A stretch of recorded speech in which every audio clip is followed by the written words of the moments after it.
నెల్లూరు జిల్లా మూలపేటలో ఉన్న అతి పురాతన దేవాలయం. పూర్వము హిమాలయ పర్వత శ్రేణులలో నైరుతి దిక్కున శ్రీ జంబూ మహర్షి గొప్ప యాగం జరిపించెను. ఆ హోమగుండము నుండి మహావీరుడు జన్మించెను. అతనే అగ్నికుల కారకుడు. పేరు స్వయంభవ మనువు. వీరి సంతతి వారే అగ్నికులజులు లేక పల్లవులు అని పిలువబడుచున్నారు. క్షత్రియ వంశమునకు మూలపురుషుడైన స్వయంభవ మనువు అగ్ని ఎందే జన్మించెను కదా.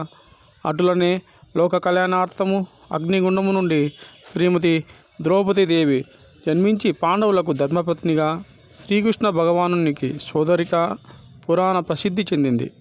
అగ్ని కులజులకు కులదేవతగా, ఆరాధ్య దైవంగా నేటికి భక్తుల పూజలు అందుకొనుచున్నది.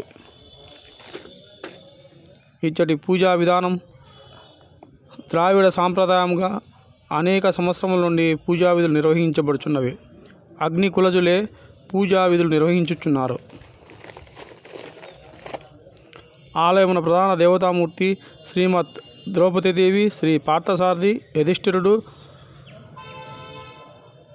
ఉత్తర వైపున వ్యాస భగవానులు శిలా విగ్రహములు కలవు. పంచపాండవులు, ద్రౌపదీదేవి, పార్థసారథి, అలాగే క్షేత్రపాలకుడిగా పోతురాజు, చెన్నకేశవ స్వామి, విఘ్నేశ్వర స్వామి.